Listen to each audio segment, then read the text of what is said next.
ठीक है, चलिए सीधे मुद्दे पर आते हैं। आज के इस रणनीतिक विश्लेषण में एक अंतर्राष्ट्रीय सुरक्षा विशेषज्ञ के नजरिए से हम एक ऐसे खतरे की बात करने वाले हैं जो दुनिया की सबसे बड़ी ताकतों की नींव हिला सकता है। देखिए, ये कोई मिसाइल, ये टैंक का खतरा नहीं है। ये खतरा उन खनिजों का है, उन क्रिटिकल मिनरल्स का है जिनसे हमारे भविष्य की तकनीकें और अहम रक्षा उपकरण बनते हैं। इस पूरे मुद्दे को गहराई से समझने के लिए हम इसे 5 छोटे हिस्सों में बांटेंगे। पहला, द मॉडर्न टेक्नोलॉजी लाइफलाइन। दूसरा, द रिफाइनिंग चोक पॉइंट। तीसरा, पिलर्स ऑफ ग्लोबल डोमिनेंस। चौथा, इससे जुड़ा ग्लोबल सिक्योरिटी का खतरा। और अंत में, भविष्य की सप्लाई को कैसे सुरक्षित किया जाए। तो शुरुआत करते हैं पहले हिस्से से, द मॉडर्न टेक्नोलॉजी लाइफलाइन। हमारी आज की जितनी भी मॉडर्न डिफेंस प्रणालियां या इंफ्रास्ट्रक्चर हैं, वो एक ऐसी छिपी हुई नींव पर टिके हैं जिसके बिना पूरी दुनिया का विकास रुक सकता है। अब सबसे पहले ये समझना जरूरी है कि आखिर ये क्रिटिकल मिनरल्स या महत्वपूर्ण खनिज हैं क्या। सीधे शब्दों में कहें तो ये वो खनिज हैं जो मॉडर्न टेक्नोलॉजी और नेशनल सिक्योरिटी दोनों के लिए बिल्कुल जरूरी हैं। लेकिन मुश्किल ये है कि इनकी सप्लाई बहुत ही लिमिटेड है, और यही लिमिटेड सप्लाई इन्हें आज की जियोपॉलिटिक्स का सबसे अहम और ताकतवर मोहरा बना देती है। अब जो बात वाकई दिलचस्प है वो ये है कि कैसे ये खास खनिज हमारी आज की दुनिया का असली गोला बारूद हैं। उदाहरण के लिए लिथियम और कोबाल्ट को ही ले लीजिए। इनके बिना आप इलेक्ट्रिक व्हीकल्स या एनर्जी स्टोरेज के बारे में सोच भी नहीं सकते। वहीं रेयर अर्थ एलिमेंट्स का सीधा कनेक्शन हमारे इलेक्ट्रॉनिक्स और एडवांस डिफेंस सिस्टम से है। और निकल, वो तो बैटरी और स्टील इंडस्ट्री की रीढ़ है। मतलब ये सिर्फ धातुएं नहीं हैं, ये 21वीं सदी को चलाने वाली असली ताकत हैं। और यहीं से हम अपने दूसरे हिस्से पर आते हैं, द रिफाइनिंग चोक पॉइंट। रणनीतिक तौर पर यह समझना बहुत जरूरी है कि सिर्फ खदानों में खनिज होना ही काफी नहीं है। असली कमजोरी या कहें असली वल्नरेबिलिटी कहीं और ही है। इसे एक बहुत ही आसान एनालॉजी से समझते हैं। माइनिंग यानी खनिजों को जमीन से निकालना बिल्कुल वैसा ही है जैसे आप खेत से कच्चा माल या इंग्रेडिएंट्स इकट्ठा कर रहे हों। लेकिन रिफाइनिंग वो दुनिया की एक ग्लोबल किचन है। इसी किचन में कच्चे माल को शुद्ध करके काम के लायक बनाया जाता है। अब जरा सोचिए, आपके पास सामग्री तो है, लेकिन अगर किचन की चाबी किसी और के पास है तो क्या आप खाना बना पाएंगे? बिल्कुल नहीं। क्रिटिकल मिनरल्स के मामले में आज दुनिया की ठीक यही हालत है। ये हमें तीसरे हिस्से की तरफ ले जाता है, पिलर्स ऑफ ग्लोबल डोमिनेंस। आइए जरा विश्लेषण करते हैं कि कैसे एक अकेला देश, चीन, इस पूरी ग्लोबल किचन पर कब्जा करने में कामयाब हो गया। तो अहम बात यह है कि रिफाइनिंग में चीन का ये दबदबा रातों रात नहीं बना। ये एक बहुत ही सोची समझी रणनीति का हिस्सा है। उन्होंने मुख्य रूप से 4 पिलर्स पर काम किया।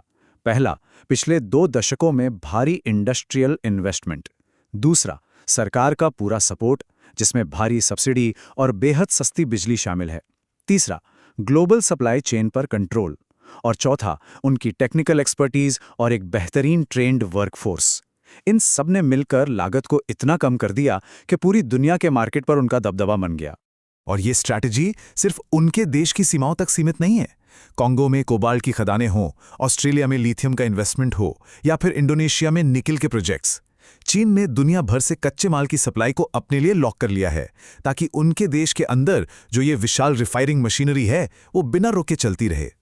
अब आते हैं चौथे हिस्से पर, अ ग्लोबल सिक्योरिटी थ्रेट। इस मोनोपोली का दुनिया की राजनीति और सुरक्षा पर क्या असर हो रहा है, वो समझना बहुत गंभीर बात है। एक सिक्योरिटी एक्सपर्ट की नज़र से देखें तो ये स्थिति रणनीतिक कमजोरी का एक बहुत ही क्लासिक उदाहरण है। जरा एक सेकंड के लिए सोचिए, क्या होगा अगर ये सप्लाई चेन टूट जाए? ये कोई मामूली सवाल नहीं है। अंतर्राष्ट्रीय सुरक्षा से जुड़े लोगों के लिए ये सच में एक भयानक सपने जैसा है। अगर ये सप्लाई रुकती है तो हमारी आज की सारी तकनीकी तरक्की एक झटके में थम जाएगी।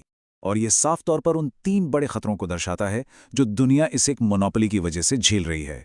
पहला, हमारी अत्यधिक आर्थिक निर्भरता। इसका मतलब है कि टेक और ईवी इंडस्ट्री पूरी तरह ठप हो सकती है। दूसरा, बढ़ता हुआ जियोपॉलिटिकल तनाव, खासकर अमेरिका और चीन के बीच।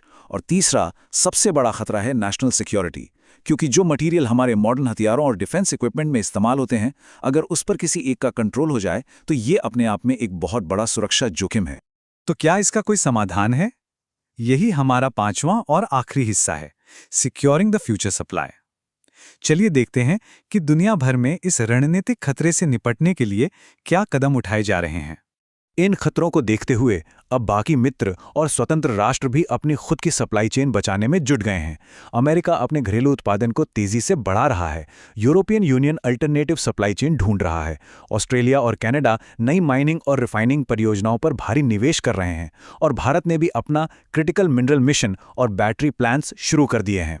आइए आगे बढ़ते हैं और देखते हैं कि भारत के लिए इसका क्या मतलब है। जैसे जैसे देश तेजी से ईवी और रिन्यूएबल एनर्जी की तरफ बढ़ रहा है, हमें कुछ जरूरी कदम उठाने ही होंगे। घरेलू रिफाइनिंग कैपेसिटी विकसित करना और इंटरनेशनल पार्टनरशिप तथा रिसर्च में जमकर इन्वेस्ट करना। अब ये कोई विकल्प नहीं रहा, बल्कि एक अनिवार्य कदम बन गया है। कुल मिलाके इस पूरे विश्लेषण का निचोड़ यही है कि 21वीं सदी में असली ताकत सिर्फ हथियारों में नहीं है, बल्कि उन खनिजों में है जिनसे वो हथियार और आज की तकनीकें बनती हैं। क्रिटिकल मिनरल रिफाइनिंग पर कंट्रोल होना केवल आर्थिक नहीं, बल्कि एक बहुत बड़ी रणनीतिक और राजनीतिक ताकत का भी प्रतीक है। तो सबसे बड़ा सवाल यही बचता है, क्या कोई अगला वैश्विक संकट आने से पहले दुनिया इस मामले में आत्मनिर्भर बन पाएगी? ये एक ऐसा विचार है जिस पर हमें बहुत गंभीरता से सोचना